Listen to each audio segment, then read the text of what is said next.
자, 이제 권리의 주체에서 이제 권리 능력, 의사 능력, 행위 능력을 공부해야 되는데요. 첫 번째 문제가 이제 권리 능력이죠. 권리 능력이라는 것은 권리를 가질 수 있는 능력을 말하고요. 우리 법상 자연인과 법인만이 권리를 가질 수가 있습니다. 일단 자연인이 권리를 가질 수 있는데 우리 민법 3조는 사람은 생존하는 동안 권리 능력이 있다 그래서 태아가 문제가 되죠. 태아는 원칙적으로 권리 능력이 없습니다. 따라 태아는 엄마 신체 일부로 평가가 되는데 문제가 되는 것은 예외적으로 태아에게도 권리 능력이 인정되는 것이 몇 가지가 있죠. 첫째, 불법 행위로 인한 손해배상 청구권은 태아에게도 인정이 됩니다.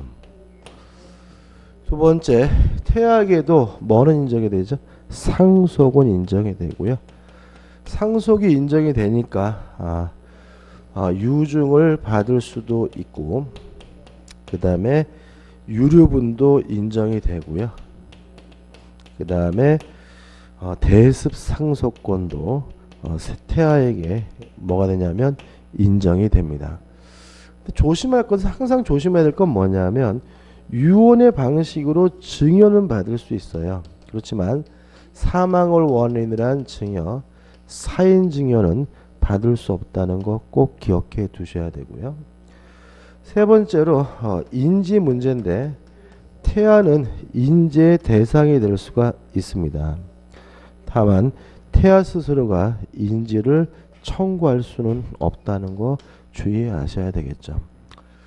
그 다음에 특히 이 세 가지에 대해서 태아에게 권리 능력이 인정되는데 그 의미에 대해서 학설이 대립되어 있죠. 정지 조건설과 해제 조건설이 대립되어 있고요. 정지 조건설이란 태아 상태에서는 권리 능력이 없고 출생을 해야 비로소 권리 능력을 갖게 된다라고 이해하는 것이 정지 조건설이고요. 해제 조건설은 태아 상태에서도 권리 능력이 인정이 되지만 출생하지 못하면 사산하게 되면 있던 권리 능력이 수급돼서 없어진다는 것이 해제 조건설이 되고요. 우리 판례는 뭘 취하냐면 정지 조건설을 취합니다. 근데 여기서 조심할 것은 뭐냐면 두 학설의 공통점이죠. 정지 조건설에 따르면 출생을 해야 권리 능력을 갖는다는 점, 해제 조건설도 사산하게 되면 있던 권리 능력이 뭐가 돼요? 소멸된다는 말은 해제 조건설도 뭐는 해야 돼요? 출생은 해야 된다는 점이죠. 따라서 두 학설 모두 다 태아는 반드시 뭐가 돼야 되지만요, 출생을 전제로 한다는 거죠. 출생을 한 경우에만 이러한 몇 가지 경우에 예외적으로 권리 능력이 인정이 되고요. 만약에 출생하지 못했다면 어떤 학설을 취하든지 간에 이러한 몇 가지에 대한 예외적 권리 능력도 부정된다는 거 조심하셔야 됩니다. 20번입니다. 권리 능력에 관한 설명으로 옳지 않은 것은 1번 출생 신고는 권리 능력의 취득 요건이 아니다. 맞죠? 엄마 몸에서 다 나오면 그 순간 권리 능력을 갖고요. 뭐까지는요? 출생 신고는 필요가 없습니다. 2번 태아가 의사의 과실로 인하여 모체 내에서 사망했어요. 그러면 얘는 뭐 하지 못한 거죠? 출생하지 못한 겁니다. 그러면 불법행위에 의한 손해배상 청구권도 인정되지 않기 때문에 태아는 그 의사에 대해 손해배상 청구권을 취득하지 못한다. 맞는 질문이고요. 어떤 학설을 취하든지 간에 태아는 반드시 뭐는 돼야 되죠? 출생은 해야 됩니다. 3번 태아인 동안에는 법정 대리인이 있을 수 없으므로 법정 대리인에 의한 수증 행위를 할 수 없다. 수증여는 뭐죠? 증여를 받는 거죠. 그러니까 다시 말하면 유언의 방식으로 증여를 받을 수 있지만 사인증여 같은 증여는 받을 수가 없기 때문에 3번도 뭐죠? 맞는 질문이죠. 4번 인정사망이란 사망의 확증은 없으나 재난으로 인하여 사망이 확실되는 경우에 관공서의 보고에 의해 가족관계 등록부에 기재하여 사망한 것으로 의제하는 제도이다. X입니다. 사망한 것으로 추정이 될 뿐입니다. 인정사망과 실종수의 가장 중요한 차이점은 뭐죠? 인정사망은 추정이고 실종사망은 뭐죠? 간주입니다. 따라서 의제하는 제도다 X고 추정하는 제도입니다. 5번 뒤에도 자세히 되겠지만 실정 선고를 받아도 실정자의 권리 능력은 소멸하지 않는다. 오, 맞습니다. 왜냐하면 실정 선고 자체는 권리 능력 자체를 박탈하는 제도는 아닙니다. 그래서 1번입니다. 민법상 능력에 관한 설명으로 옳은 거죠. 일단 권리 능력 좀 기억해 두시기 바라고 좀 정리하고 좀 문제를 볼까요? 그 다음에 두 번째 개념이 뭐죠? 의사 능력이죠. 의사 능력이란 스스로 의사를 결정할 수 있는 능력을 말하고요. 요것이 결여된 사람을 우리가 의사 무능력자라고 하고, 의사 무능력자가 법률행위를 뭐가 되죠? 무효가 되죠. 다만 누가 의사 능력이 없는지에 대한 개념이 대단히 애매하기 때문에 우리 민법은 따로 뭘 규정하고 있냐면 제한 능력자라는 제도를 규정하고 있고요. 제한 능력자가 법률행위를 하면 뭐 할 수 있죠? 취소하는 것이 가능한데, 일단 개념은 그렇죠. 세 가지입니다. 미성년자는 제한 능력자입니다. 몇 살이죠? 19세 미만이죠. 18살까지는 미성년자고 19살부터 성년자입니다. 그 다음에 피성년 후견이 있죠. 이게 또 자세한 것도 뒤에 또 한 번 더 봐야 되는데, 개념은 피성년 후견이란 능력이 결여된 자로서 성년, 후견, 계시, 선고가 있으면 이 사람 우리가 피성년 후견이라고 하고요. 피성년 후견이 법률행위는 무조건 취소할 수 있습니다. 그 다음에 피한정 후견이 있죠. 피한정 후견이는 능력이 부족한 자죠. 능력이 부족한 자로서 법원으로부터 한정, 후견, 계시, 선고가 내려진 사람 우리가 피한정 후견이라고 하고요. 이 사람들은 원칙적으로 법률행위라면 뭐 할 수 있죠? 취소할 수 있습니다. 이게 뭐 기본적인 개념입니다. 요거까지 좀 보죠. 1번입니다. 민법상 능력에 관한 설명으로 옳은 것은 1번 자기 행위의 결과를 정상적으로 인식할 수 없는 심각한 정신질환자는 권리 능력을 상실한다. X입니다. 의사 무능력자죠. 다시 말하면 심각한 정신질환자라 하더라도 사람이기 때문에 뭐는 인정이 되죠? 권리 능력은 인정이 됩니다. 2번 만 10세 미만의 어린이는 의사 무능력자로서 그가 하는 법률행위는 언제나 무효이다. X입니다. 의사 무능력이라는 것은 개별적 실질적으로 판단합니다. 따라서 10세가 안 됐더라도 똘똘한 친구라면 의사 능력이 인정될 수가 있기 때문에 2번도 뭐가 되죠? X가 되죠. 3번 의사 능력은 구체적 법률행위에 관련하여 개발적으로 판단해야 한다. 5죠. 다시 말하면 의사 능력이 있는지 없는지 그는 일률적으로 판단할 수는 없습니다. 답은 3번이죠. 4번 피성년 후견인은 법정들의 동의가 없으면 유언할 수 없다. X입니다. 17세 이상이고 의사 능력이 있다면 유언은 단독으로 할 수가 있습니다. 다시 말하면 이런 것들은 유언하고 가정법상 행위는 상관이 없는 겁니다. 5번 모가 임신 중에 타인의 불법 행위로 태아의 부가 사망한 경우 그 태아는 출생하더라도 자기의 정신적 고통에 따른 위자료 증후권은 취득하지 못한다. X입니다. 태아에게도 불법행위에 의한 손해배상 청구권은 뭐가 되죠? 인정이 되죠. 따라서 이 아이가 만약에 출생했다면 태아 상태에 있었던 행위에 대해서도 불법행위를 원인으로 손해배상을 청구할 수 있으므로 5번은 X가 되죠. 답은 3번입니다. 2번입니다. 의사 능력에 관한 설명으로 옳지 않은 것은 1번 의사 능력이란 자신의 행위의 의미나 결과를 정상적인 인식력과 예지력을 바탕으로 합리적으로 판단할 수 있는 정신적 능력 내지 지능을 말한다. 쉽게 말하면 스스로 의사를 결정할 수 있는 능력이 의사 능력이죠. 2번 민법에는 의사 능력에 관한 명문 규정이 없다. 맞습니다. 민법은 이러한 의사 능력, 무능력자를 규정하고 있는 것이 아니라 이런 것들을 유용화, 정형화 해가지고 제한 능력자라고 따로 규정을 두고 있습니다. 3번 제한 능력자의 반환 범위를 현전 이익으로 제한하는 민법 규정은 의사 무능력자의 법률행위도 유추 적용된다. 맞는 질문입니다. 나중에 한번 설명드릴게요. 3번은 뒤에서. 4번 의사 능력의 유무는 구체적인 법률행위에 관련하여 개발적으로 판단해야 한다. 개념이죠. 맞고요. 5번 법률행위 시에 의사 능력이 있었더라도 그 의사 무능력자가 되었다면 이를 이유로 그 법률행위를 취소할 수 있다. X죠. 앞뒤 다 틀렸습니다. 일단 의사 무능력자의 법률행위는 취소할 수 있는 게 아니라 어떻게 무효고요. 또 의사 능력이 있는지 없는지는 오로지 언제를 기준으로 합니까? 법률 행위시를 기준으로 해야 되겠죠. 따라서 법률 행위시를 기준으로 의사 능력이 있다면 아무런 흠이 없는 것이기 때문에 5번이 X가 됩니다.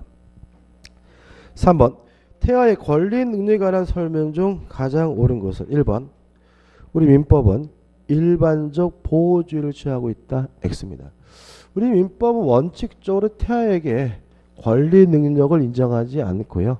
몇 가지 예외적으로 권리 능력을 인정하고 있는데 이러한 것을 우리가 뭐라냐면 개별적 보호주의라고 하고요. 1번은 X입니다.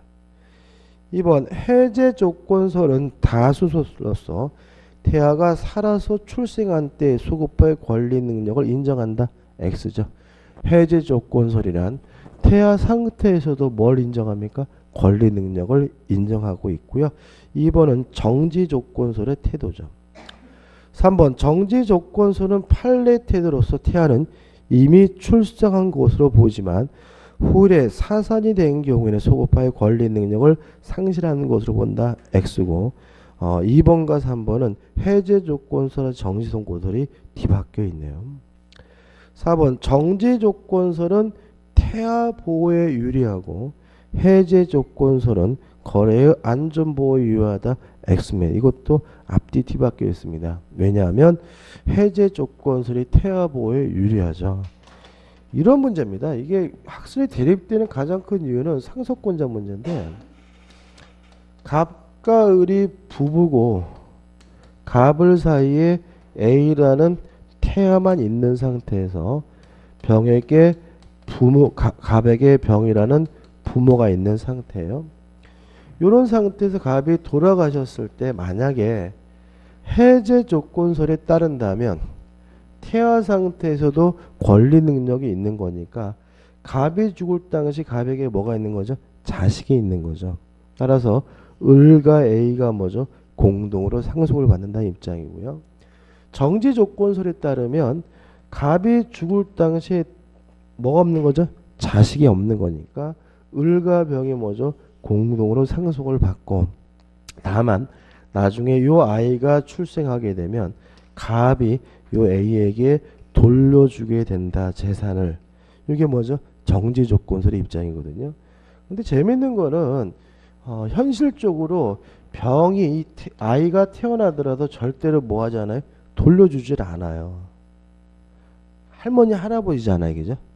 할머니 할아버지 보통 뭐라 그러시냐면 얘가 태어나더라도 내 손주를 위해서도 내가 이 재산은 꼭 가지고 있어야 된다라고 우기시는 경향이 있고요. 실제로 이 태아에게 재산을 돌려주는 사람 아무도 없습니다. 결과적으로는 태아의 법익이 뭐가 되게 돼요? 침해가 되는 거죠. 그래서 정지 조건서, 해제 조건을 주장하는 가장 큰 이유는 뭐냐면 태아의 권익보호입니다. 그래서 결과적으로는 요 4번은 뭐죠? 앞과 D가 뒤바뀌어 있는 거죠. 태아 보호를 위해서 학자분들은 뭘 주장하는 거죠? 해제 조건수를 주장하는 거고요. 우리 판례는 정지 조건수를 취하고 있습니다. 5번 태아로 있는 동안에 법정 대리인이 존재한다고 인정하는 것은 해제 조건수에 대한 맞습니다. 왜냐하면 태아 상태에서도 뭐가 있어요? 권리 능력이 있다는 말은 태아를 위하여 뭐가 있을 수 있다는 거죠? 법정 대리인이 있을 수 있다는 거죠. 뭐는요? 해제 조건수로.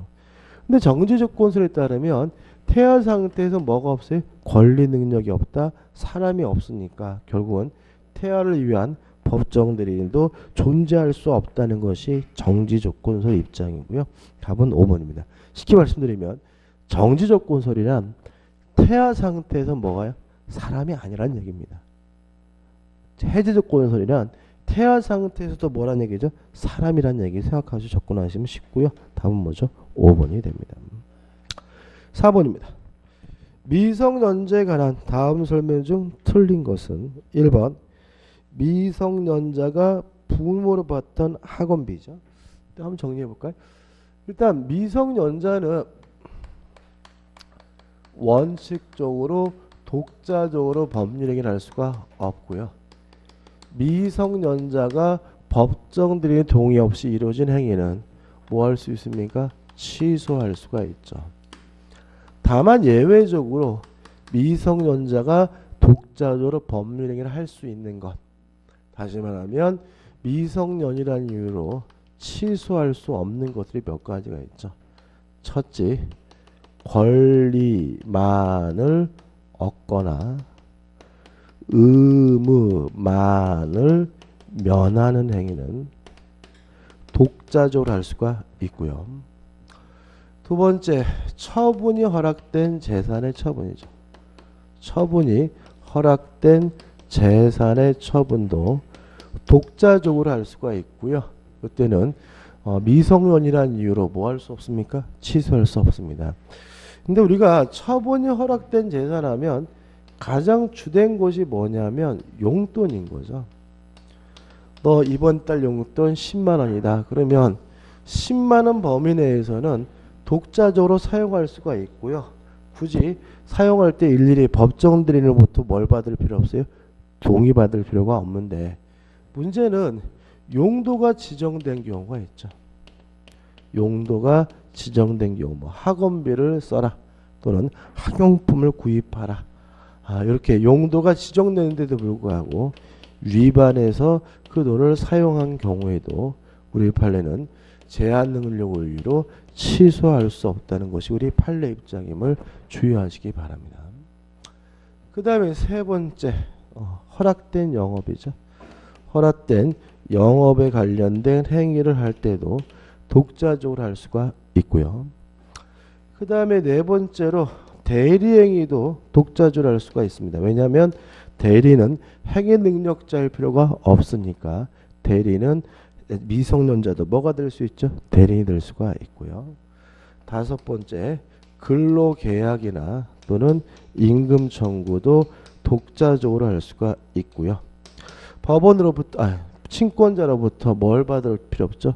동의나 승낙을 받을 필요 없다는 거 주의하시기 바랍니다. 따라서 지문을 보시면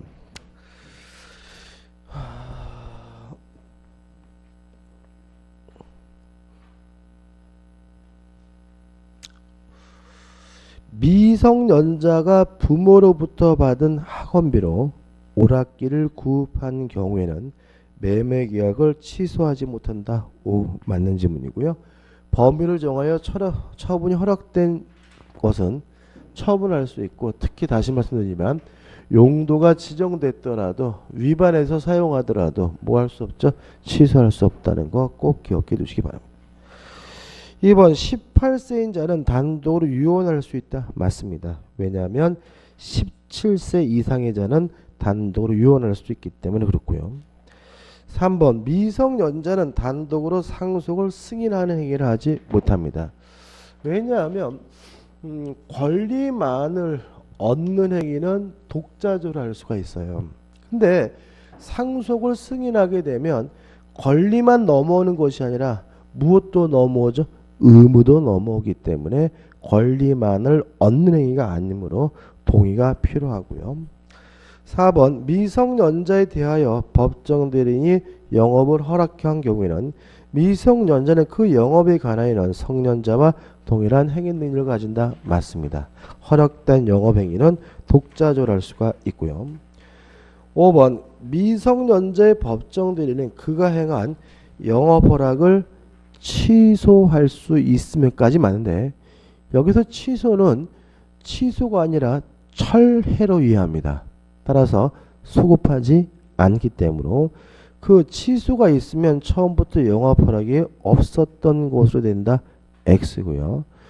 취소한 때부터 더 이상 영업을 하지 못할 뿐입니다. 답은 5번이 되는 거죠. 5번입니다.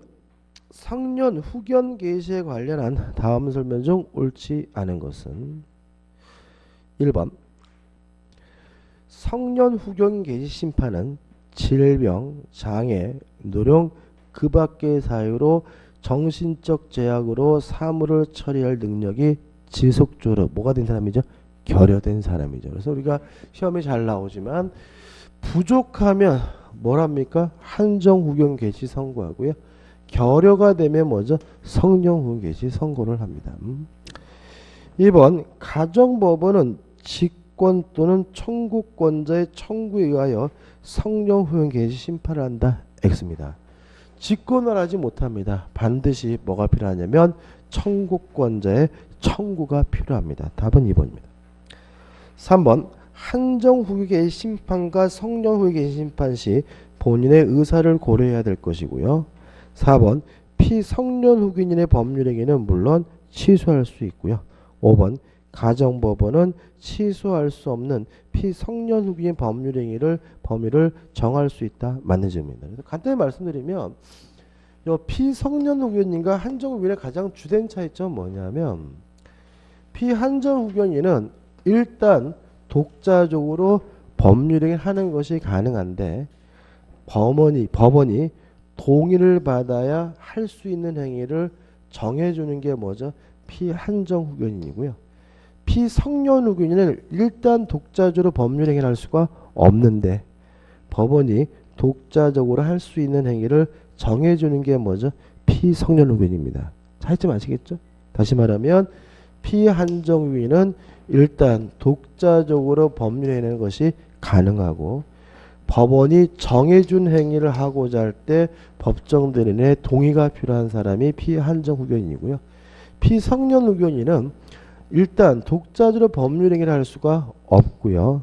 동의 없이 할 수 있는 행위를 법원이 뭐죠? 정해주는 사람이 누구죠? 피성년 후견인이고요. 그 다음에 피성년 후견인은 능력이 결여된 사람이기 때문에 이러한 행위를 동의를 얻어서 하든 동의 없이 하든 무조건 뭘 당하게 되죠? 취소당하게 된다는 점에서 차이점이 있고요. 피한정 후견인은 능력이 부족한 정도에 불가능한 사람이기 때문에 법원이 정해준 행위를 하고자 할 때 동의 없이 이루어진 행위에 대해서만 뭐 할 수 있죠? 취소할 수 있는 사람이 피한정 후견이라는 점에서 차이점이 있으니까 좀 주의하시기 바랍니다. 6번입니다. 법정 후견에 관한 설명으로 옳지 않은 것은 1번 지방자치단체장은 성녀 후견 개시 심판을 청구할 수 있다. 꼭 기억해 두셔야 되고요. 유의하실 것은 지방자치단체장은 우리 민법 여기서만 중요합니다. 다시 말하면 성년 후견 개시 선고에 대한 청구권 또는 한정 후견 개시에 관한 청구권은 누구에게도 주어지고 있습니까? 지방자치단체장에게도 주어지고 있고 다른 곳에는 존재하지 않습니다. 2번 피성년 후견인이 단독을 행한 일용품의 구입은 대가가 가도하더라도 성년 후견인이 취소할 수 없다. X입니다. 대가가 가도하지 않은 일용품에 대해서만 독자적으로 구입할 수 있고요. 일용품의 구입이라 하더라도 대가가 가도하다면 취소할 수 있기 때문에 답은 2번이 되는 거죠. 3번 가정법원이 한정후견 개시 심판 시 피한정후인이 한정후견인의 동의를 요하는 행위 범위를 결정하였다면 그 범위 내에서 피한정후견인의 행위 능력은 제한된다는 말은 원칙적으로 능력이 있지만 법원이 정해준 행위에 대해서만은 동의가 필요하다는 취지로 맞는 질문이죠. 4번 특정 후견은 본인의 의사에 반하여 할 수가 없을 것이고요. 5번 가정법원이 피특정 후견에 대하여 성년 후견 개시 심판을 할 때 종전의 특정 후견에 대한 종료 심판을 해야 한다. 맞는 질문입니다. 특정 후견이 뭐죠? 특정된 행위나 특정된 시기에 대해서만 법정 대리가 필요한 경우가 피특정 후견이고요. 만약에 성년 후견 개시 심판을 한다면 굳이 특정 후견을 하고 있을 이유는 없기 때문에 종료 심판을 해야 되고요. 옳지 않은 것은 2번이 되는 거죠. 7번입니다. 제한 능력자의 행위의 취소에 대한 다음 기술 중 틀린 것은 1번 미성년자 또는 한정후견인 자신도 법정대리인 또는 후견의 동의 없이 한 행위를 스스로 취소할 수 있다. 맞는 질문이죠. 두 가지 논점을 갖죠. 일단 제한 능력자 스스로도 취소할 수 있고요. 또 제한 능력자 스스로 취소하고자 할 때 동의받을 필요 없다는 거겠죠. 그다음 두 번째는 제한 능력자에게는 뭐가요? 금반원의 원칙이 적용되지 않으니까 자기가 해놓고 나중에 취소하는 것도 가능합니다. 2번 제한 능력자 행위의 취소는 선의 제3자에 대항할 수 없다. X입니다. 제한 능력을 이유로 취소하면 제3자는 선이라 하더라도 보호되지 않습니다. 이것도 나중에 또 정리해야 됩니다. 3번 제한 능력자가 한 법률 행위를 취소한 경우에 제한 능력자도 이미 이행한 부분을 부당이득으로 반환할 의무가 있다. 기본적으로 뭐죠? 맞는 질문이고 4번 제한 능력자의 법률 행위가 취소되면 그 효력은 소급적으로 소멸하게 되고요. 5번 제한 능력자가 한 법률 행위를 취소한 경우에는 제한 능력자 측은 언제나 현존 이익만을 반환하면 된다. 맞는 질문입니다. 여기서 언제나라는 말은 선악 불문하고 현존 이익만 돌려주면 된다는 의미이기 때문에 맞는 질문임을 주의하시기 바라고 답은 뭐죠? 2번입니다. 8번입니다. 제한 능력자와 거래한 상대방 보호에 관하여 옳은 것은 1번 제한 능력자의 상대방이 하는 거절의 의사표시는 제한 능력자에게 할 수 없다. X입니다. 거절의 의사표시는 제한 능력자에 할 수가 있습니다. 2번 제한 능력자의 단독행위는 추인이 있을 때까지 거절할 수 있다. 맞는 질문이죠. 다시 말하면 제한 능력자가 한 단독행위는 상대방이 거절할 수가 있고 제한 능력자가 한 계약은 상대방이 철회할 수가 있습니다. 답은 2번이죠. 3번 제한 능력자가 능력자로 된 후 추인료 확답을 촉구하였으나 제한 능력자 측에서 유효기간에 확답을 바라지 아니하면 취소한 것으로 본다. X입니다. 추인한 것으로 봅니다. 4번 특별한 절차를 필요로 하는 행위에 관하여 소정기간에 그 절차를 밟은 확답이 없으면 추인한 것으로 본다. 이것도 뭐죠? X죠. 뭐한 것으로 보죠? 취소한 것으로 봅니다. 5번 제한 능력자의 상대방이 철회 의사표시는 법정 대리인에게만 할 수 있다. 이것도 뭐죠? X입니다. 일정한 요건을 갖추면 제한 능력자에게 철회하는 것도 가능합니다. 따라서 옳은 것은 뭐죠? 2번이 되는 거죠. 넘기셔서 9번입니다. 주소에 관한 다음 설명 중 틀린 것은 일단 주소가 뭐죠? 생활의 근거가 되는 장소가 주소입니다. 따라서 생활의 근거 중심이 되는 장소인 주소는 여러 곳일 수가 있으므로 1. 주소는 2곳 이상 있을 수 있다. 5. 맞는 질문입니다. 2번 주소는 변세의 장소 및 상속 개시의 기준이 된다. 맞는 질문이고 3번 사람은 주소 이외에 거소도 가질 수 있지만 거소만 가질 수는 없다. X죠. 거소만 있는 경우도 있겠죠. 뭐죠? 방랑객의 경우. 답은 뭐죠? 3번입니다. 4번 주소는 사람과 장소의 관계를 전제하는 것이고 물건이 있던 장소는 주소가 아니다. 물론 맞는 질문이고 5번 가주소의 개념이죠. 당사자가 거래에 관련된 장소를 가주소로 선정한 경우에는 그 거래 하나요 주소로서 효과가 발생하고요. 이거 우리가 가주소라고 합니다. 그 다음에 10번 부재자의 재산관리 제도죠. 시험에 잘 나오는 부분이죠. 일단 부재자가 재산관리인을 스스로 선임을 했어요. 그러면 국가는 원칙적으로 개입하지 않습니다. 부재자가 재산관리인 선임하지 않은 경우에 법원이 뭐 하게 되냐면 개입하게 되고요. 개입의 방식은 여러 가지가 있겠지만 가장 중요한 것은 법원은 부재자의 재산관리인을 뭐 할 수 있죠? 선임하는 것이 가능한데요. 이것도 직권으로 선임하는 것이 아니라 이해 관계인이나 또는 검사의 청구가 있어야 되겠죠. 다시 말하면 이해관계인이나 검사의 청구가 있으면 법원은 재산관리를 선임할 수가 있습니다. 그럼 이 법원이 선임한 이 재산관리는 뭐 할 수 있는지는 우리 민법 118조에 의해서 결정이 되죠. 따라서 보존행위 할 수가 있고요. 또 성질이 변하지 않는 범위 내에서 이용행위와 계량행위를 할 수가 있습니다. 만약에 이러한 행위를 초과해서 하는 경우,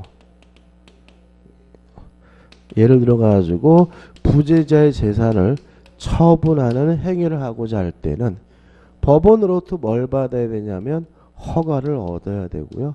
법원의 허가 없이 이루어진 행위는 뭐가 되는 거죠? 무효가 되는 거죠.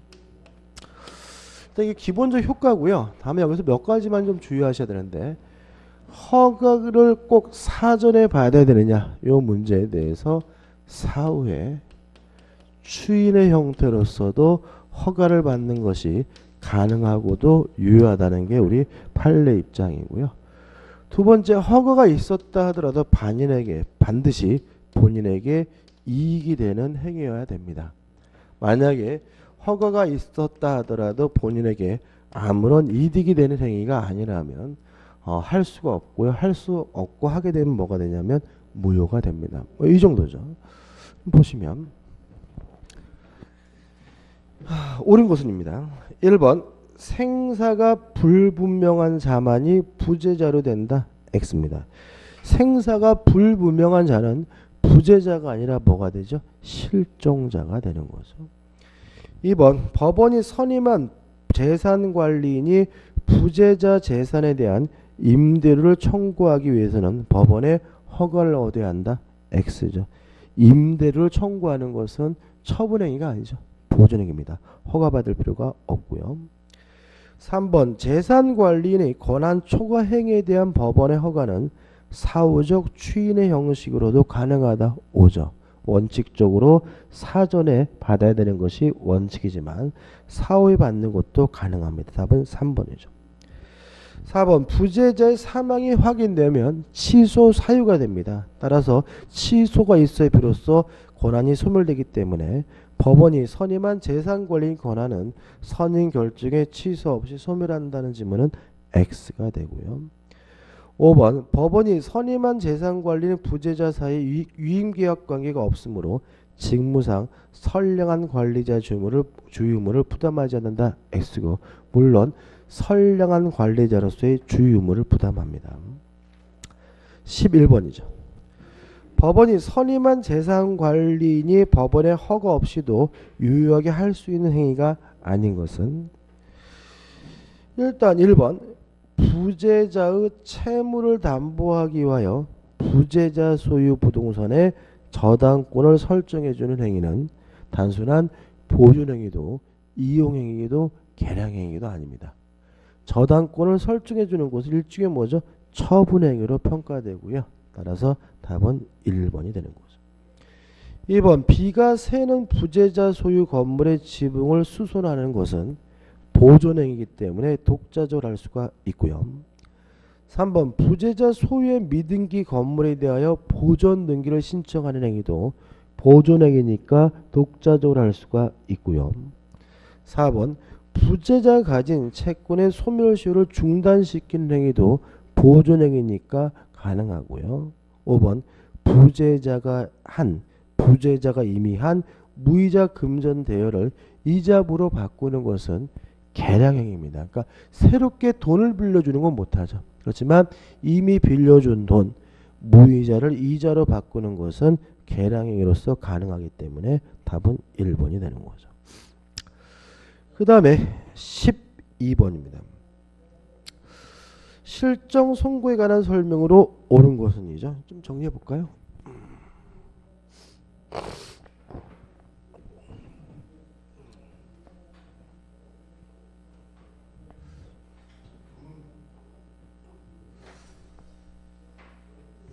일단 생사가 불명합니다. 죽었는지 살았는지가 불명하면 불명한 상태에서 몇 년을 기다려야 되죠? 5년이죠. 그래서 보통 실정은 5년입니다. 5년 동안 기다렸는데도 불구하고 연락이 없으면 실종 선고를 청구할 수가 있고요. 청구를 받은 법원은 일단 공시채고를 하게 되고요. 그 다음에 그래도 연락이 없으면 법원은 실종 선고를 내려주게 됩니다. 이러한 실종 선고가 내려지면은 5년 실종 기간이 만료된 때부터 사망한 것으로 뭐가 되냐면 간주가 됩니다. 이게 법원의 기본적인 내용입니다. 여기서 좀 살을 붙일 것은 첫째, 실종 선고를 누가 청구할 수 있느냐? 누가 청구할 수 있죠? 이에 관계가 있는 사람과 검사가 청구할 수가 있고요. 이해 관계가 있으려면 반드시 뭐가 있어야 되냐면 상속권이 있어야 됩니다. 만약에 아무리 혈연적으로 가까운 사이라 하더라도 상속권이 없다면 이해관계가 없는 거기 때문에 실종 선고를 청구할 수가 없고요. 그 다음에 실종 선고가 내려지면 사망한 것으로 간주가 되는데 첫 번째 주의하실 것은 선고된 때부터 사망한 것으로 간주되는 것이 아니라 실종 기간이 만료된 때로부터 사망한 것으로 간주가 된다는 거 주의하셔야 되고요. 유의하실 것은 권리, 능력 자체가 박탈되는 제도는 아니라는 거죠. 그러면 사망으로 간주된다는 의미가 뭐냐에 대해서 우리 판례는 주소지를 중심으로 한 사적인 생활관계를 그냥 정리한다. 생활관계를 정리하는 정도의 효과가 있을 뿐 권리 능력 자체가 박탈되는 것은 아님을 주의하시기 바라고요. 그 다음에 실종 선고가 내려지고 나서 생존하고 있는 것으로 확인이 된다면 이제는 실종 선고를 뭐 하게 되냐면 취소하게 되는데 실종 선고가 취소가 되면 다시 권리 능력이 회복되게 됩니다. 유의하실 것은 실종 선고 후 실종 선고 취소 전 요 사이에 선의로 이루어진 행위에 대해서는 아무런 영향을 미치지 않으므로 실종 선고가 취소가 되더라도 요 사이에 이루어진 행위는 여전히 뭐죠? 유효하고요.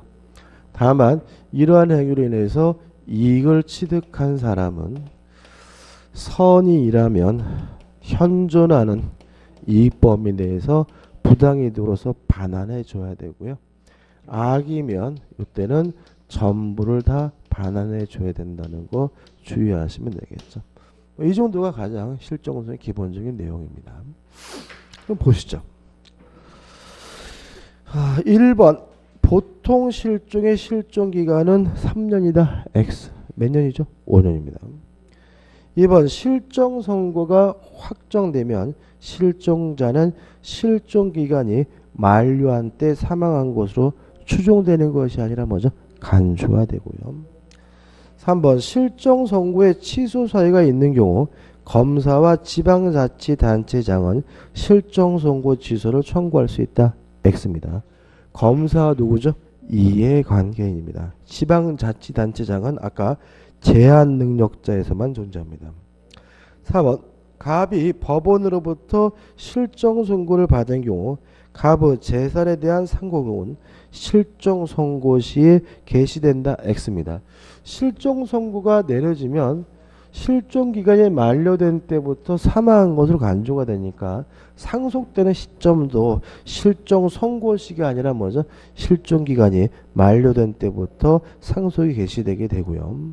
5번 실정 선고를 받은 사람이 생활 후 종래 주소지에서 타인의 부동산을 매수하는 매매 계약을 체결할 수 있다. 옵니다. 다시 말하면 실정 선고는 권리 능력 자체를 뭐하는 것이 아니죠. 박탈하는 제도가 아닙니다. 따라서 다른 지역에서 이루어진 행위는 무효가 아니라 뭐죠? 유효하고요. 돌아와서 이루어진 행위도 무효가 아니라 유효합니다. 답은 5번이 되는 거죠. 13번입니다. 갑은 1999년 1월 1일 항공기가 추락하여 행방불명됐어요. 일단 여기서 조심할 것은 이렇게 추락하는 항공기에 있었던 경우는 특별실종에서 기간이 5년이 아니라 몇 년입니까? 1년이 됩니다. 이에 그의 부인이 2000년 1월 2일 실종 선고를 법원에 신청하였다. 법원은 공시 최고 기간이 지나도 갑의 신고가 없으므로 2000년 7월 1일 실종 선고를 하였다. 갑이 사망으로 간주되는 시기는 그러면 항공기가 추락한 때부터 몇 년입니까? 1년입니다. 그러면 2000년 며칠이죠? 1월 2일이 되겠죠. 답은 뭐죠? 3번이 됩니다. 실전 예상 문제입니다. 권리 능력에 관한 설명 중 옳은 것은 1번 권리 능력에 관한 민법 규정은 강행 규정으로서 당사자의 합의가 있더라도 그 적용을 배제할 수 없다. 5죠. 다시 말하면 사람에게 반드시 무엇은 인정돼야 됩니까? 권리 능력제는 인정돼야 되겠죠. 답은 1번입니다. 2번 민법은 권리 능력제도의 보충을 위하여 법정 대리인 제도를 두고 있다. X입니다. 권리 능력을 보충하는 제도는 없습니다. 뭐죠? 행위 능력을 보충하는 제도가 있을 뿐이죠. 다시 말하면 권리 능력이 없다면 권리 능력이 없는 것을 대상으로 한 법정 대리인도 뭐 할 수 없죠? 존재할 수가 없는 거죠.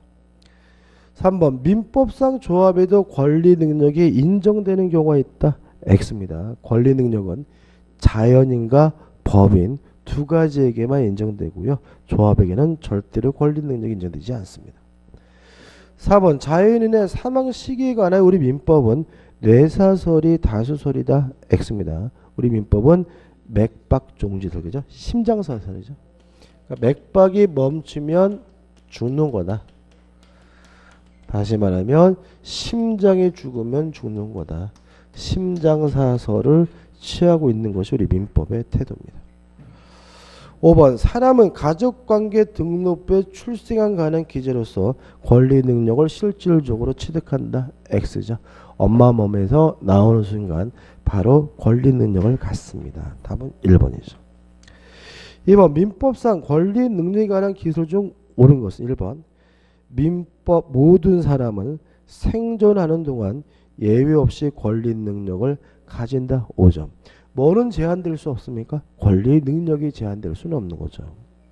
2번 의사 무능력자는 법정 대리인의 동의를 얻어서 유효한 법률행위를 할 수 있다. X입니다. 의사 무능력자가 한 법률행위는 어떤 이유를 불문하고 항상 무효가 됩니다. 3번 제한 능력자는 의사 무능력자로 볼 수 있다. X입니다. 의사 무능력자와 제한 능력자 제도는 전혀 별개의 제도죠. 4번 의사 능력과 책임 능력은 동일한 성질을 가지며 동일한 정도의 정신 능력을 의미한다고 볼 수 있다.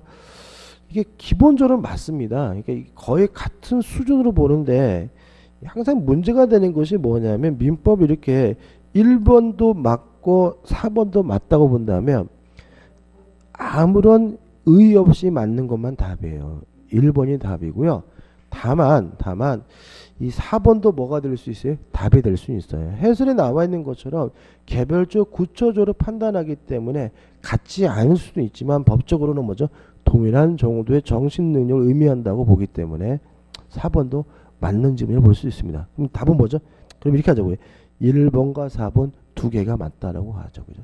1번과 4번. 5번 제한 능력자는 불법행위라 해도 손해배상 책임이 없다. X죠.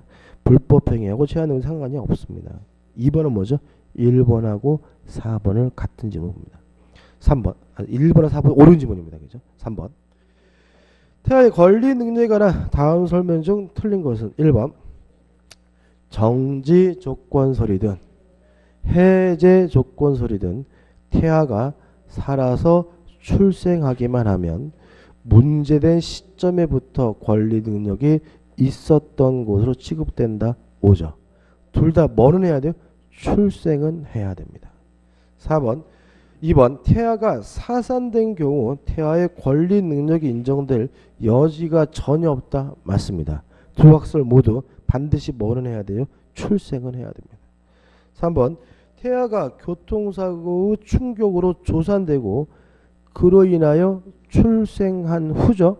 그럼 얘는 뭐죠? 출생을 했죠. 그러면 불법행위가 손해배상 청구권이 인정이 되기 때문에 얼마 안 되어 사망의 경우 죽은 아이의 생명침해로 인한 손해배상 청구권도 인정된다는 질문은 O 맞는 질문이고요.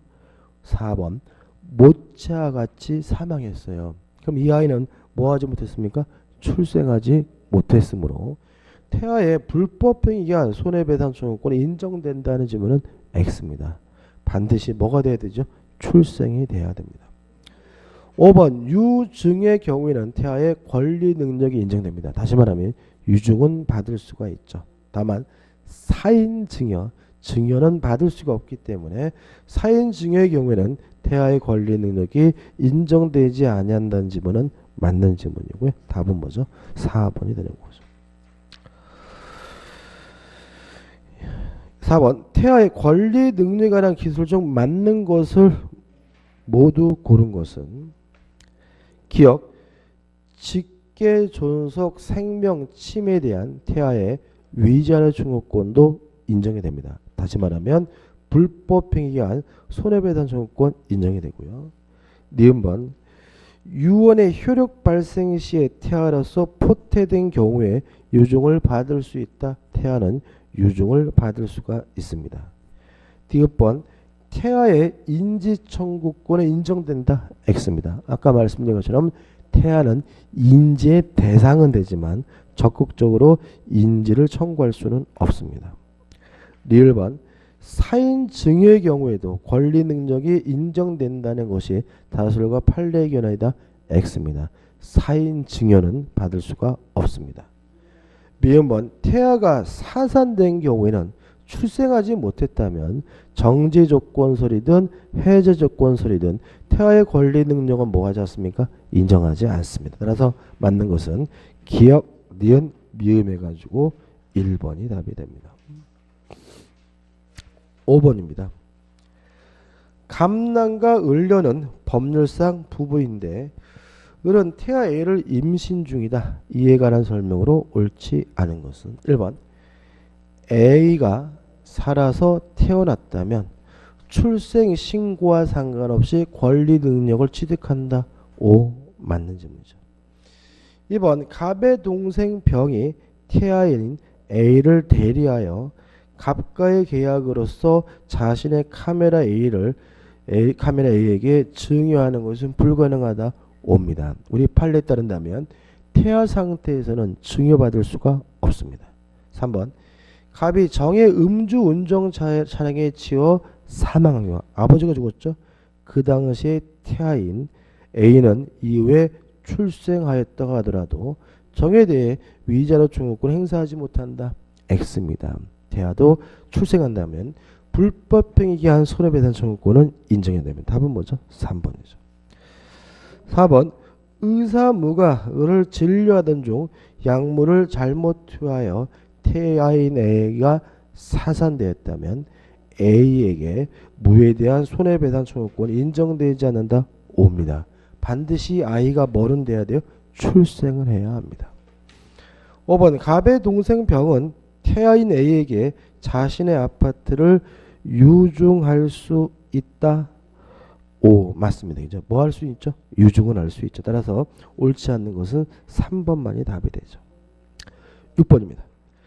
자연인 갑이 사망함으로써 발생하는 민법상 법률상의 효과가 아닌 것은 1번 갑의 재산에 대한 상속이 개시된다. 갑이 돌아가셨으니까. 2번 갑의 법정 대리권 물론 소멸될 거고 3번 갑의 혼인관계 종료될 것이고요. 4번 갑이 한 조건 없는 유언의 효력도 발생하겠죠. 5번 갑의 임차권의 절대적 소멸 X입니다. 갑이 사망하면 임차권이 뭐가 되죠? 상속이 되죠. 다시 말하면 임차권이 소멸되는 것이 아니라 뭐만 바뀔 뿐입니까? 주체만 바뀔 뿐이므로 절대적 소멸이다. X고 답은 뭐죠? 5번이 되는 거죠. 7번입니다. 갑과 큰아들 을은 계곡에서 물놀이 하던 중 게릴라성 폭우로 갑자기 불어난 급류에 휩쓸려 익사했다.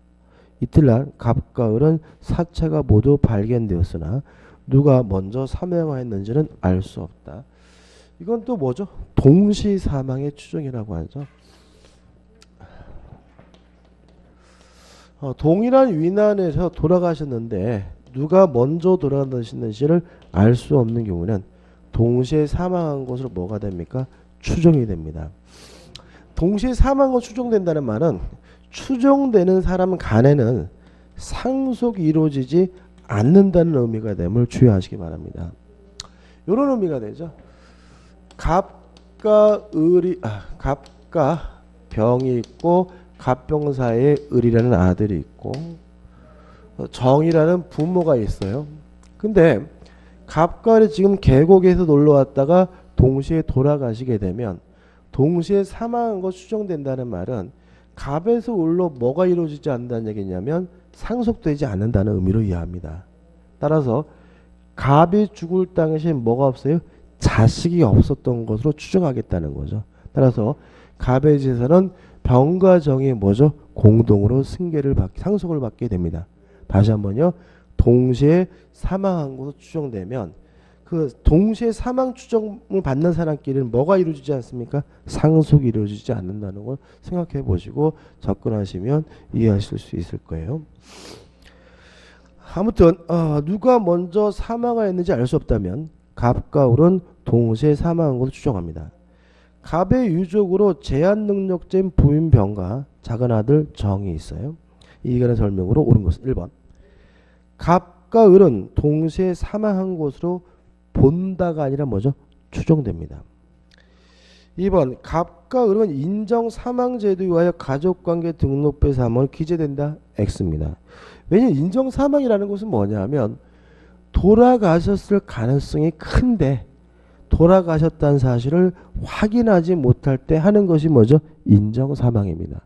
다시 말하면 이 사례에서 시신을 발견하지 못했다. 그러면 뭐가 돼요? 인정 사망 처리할 수 있겠지만 여기서 명백히 뭐죠?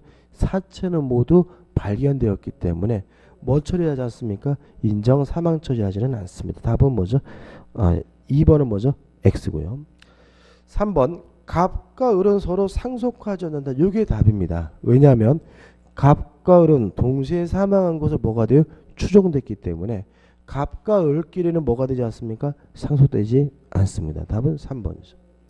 4번 가족관계 등록부에 사망으로 기재되지 않는 한 갑과 을의 권리 능력은 상실되지 않는다. X죠.